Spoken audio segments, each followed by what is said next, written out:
This is CNN Breaking News. We're just learning that the President of the United States will go back to the Gulf region next Monday and Tuesday. He'll be visiting Mississippi, Alabama, and Florida. As you know, he's already visited Louisiana. So the President wants to make sure he's on top of this situation, wants to be very visible in what he's doing. He's heading back to the Gulf early next week for 2 days. There's other breaking news we're following right now, breaking news that could help us better understand how much oil is really spewing into the Gulf of Mexico right now. Experts have had to rely on some murky, grainy pictures of that gusher deep below the water. But now, after days and days of asking, we're just getting in some higher quality images of the leak site. Let's bring in CNN's Joe Johns. He's working this story for us. All right, Joe, tell our viewers what we can now see.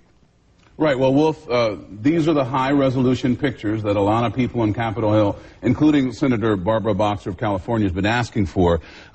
These were shot June 3rd, 2010, as we're told, around 4:30 in the afternoon.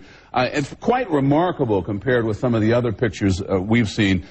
We see particles inside this gusher that's going up toward the surface. We see at some points there's an ROV moving around over here. A lot more detail. So why is that important? It's important because the scientists who are looking at this can determine better by the way the particles go up how fast this is moving and how much oil is actually flowing into the Gulf.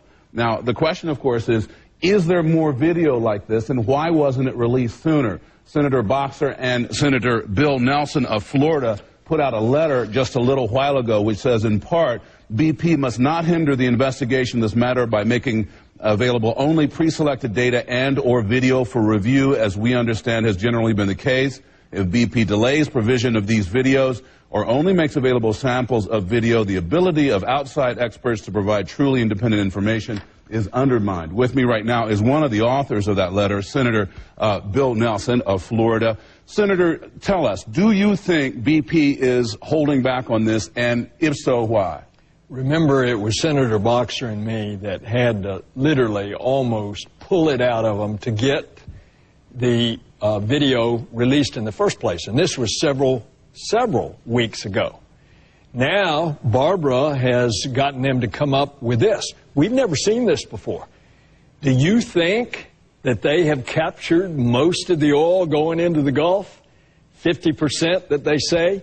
When you see this, you know it's clearly not. So that's why Senator Boxer and I wrote this letter today and say, we want you to release all of the data so that we can get the scientists to look at it and determine how much is going in and what we have to expect. If this thing isn't plugged until September, how much do we expect is going to be sloshing around in the Gulf of Mexico? Why don't you trust BP, and what would be their motivation for not releasing this information earlier, if you know? Well, of course, they get fined on a per barrel basis.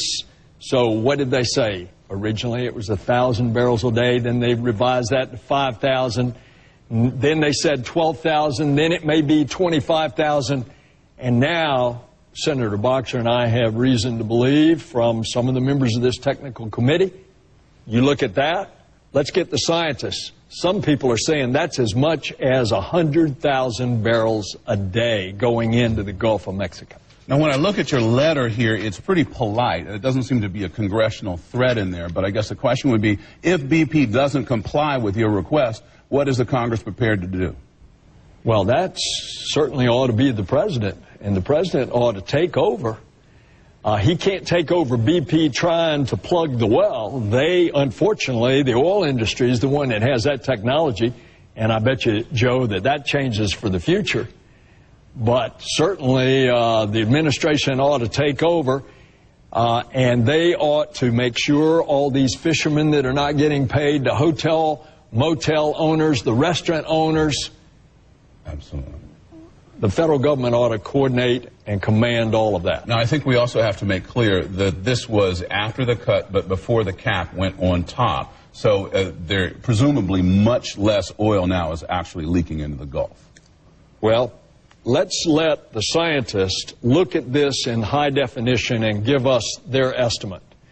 Let's let them go in with their specific instruments on flow rate and volume and acceleration of that oil coming out and determine exactly how much.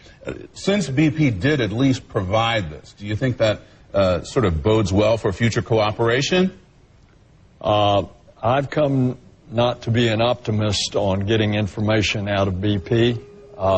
So let's see. Now, we have reached out to them today by email, folks in the UK as well as here in the United States. I, so far, Wolf, have not gotten information back from BP or any statement regarding the release of this new high-resolution video. It's amazing, and we're going to show our viewers, I know, and I want to thank Senator Nelson as well. We're going to show our viewers. On the left was the spew before the cut and cap operation took place. On the right, look at that flow. That's afterwards, after the cut and cap operation took place. Those are the high-resolution images we're seeing right now. Let's bring in an expert to take a closer look at this high-resolution video to talk about the fears that the capping process may, and we hope this isn't the case, but may have actually made the spill much worse. We're joined by Professor Stephen Worley of Purdue University. What do you think, Professor, when you look at the before and after?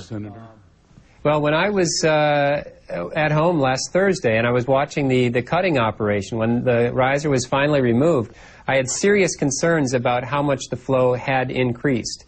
I think it's very difficult from looking at the video to say it's increased by 20% or it's increased by 100%. Very difficult to say that. But what I can say is I have strong concerns in that I think the flow rate technical group really needs to take this under consideration. And in fact, that's what we're going to be doing this week, is measuring that flow. You're a member of that flow rate technical group, right? That's correct. Now, there's another member, Professor Ira Leifer, who's from the University of California, Santa Barbara. We're going to be speaking with him later, but he startled me earlier today when I was reading the New York Times, and he said this: the well pipe clearly is fluxing way more than it did before. By way more, I don't mean 20%. I mean multiple factors. Not 20,000 barrels a day or 25,000 barrels a day. It could be way more. You just heard Senator Nelson say it could be 100,000 barrels a day. Does that make any sense to you? Yeah, well, what I would say is Ira Leifer, Professor Leifer, is an expert at looking at these sorts of flows, and when you've looked at them as long as he has, you can identify that the turbulent structure is different for higher speed flows than it is for lower speed flows. I'm not such an expert. My expertise is in measuring flows, and when I saw the video of the riser being cut, I had serious concerns. I couldn't quantify it in terms of the way that Ira did, but I definitely want to double check and make sure what the flow is. And there were only 11 members from this outside group of experts that the federal government has put together, this so-called flow rate technical group. Your guys are going to convene again and come up with a new estimate of how much is actually spewing out right now in the aftermath of this cut and cap procedure? That's right. What the flow rate technical group is trying to quantify is the flow rate at all the important periods of this ongoing accident. So the first thing that we looked at was the flow prior to the cut and cap operation.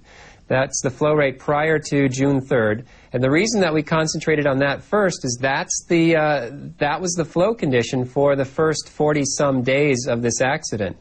Now, subsequent to the cutting of the riser, then on that particular day, June 3rd and early June 4th, then the flow increased due to cutting off the riser. We're going to measure that. And you thought, excuse me for interrupting, you thought it might increase by 20%. But now some are saying it could have increased by factors of 2, 3, 4, or 5.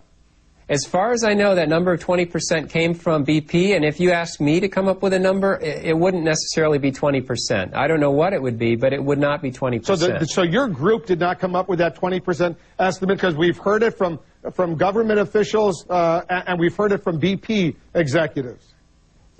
I guess I think that the source for that quote is originally BP's, and then it was echoed by various government officials. So we shouldn't believe in that. Is that what you're saying? Well, I guess if you ask me to come up with a number, if you ask me what the number was, I wouldn't say 20%. I would have to think about it and do some measurements of pressure in the BOP, in the blowout preventer, to figure out what that number would be. And BP hasn't released how they came to this number of 20%. All right, we're going to have you, if you don't mind, maybe come back with us tomorrow, and we can continue this conversation when you have a chance to take a look more closely at these new high-resolution images coming out. We'd appreciate that, Professor, if that's okay with you. Sure, I'd be happy to. All right, great. This is very worrisome, and we're going to speak later with Professor Leifer of the University of California, Santa Barbara, who startled all of us today by saying this is a potentially bigger disaster now in the aftermath of this procedure 4 days ago, this cut and cap procedure, than it was before. This is scary stuff. We're watching it very, very closely. Much more coming up here in the Situation Room. Also,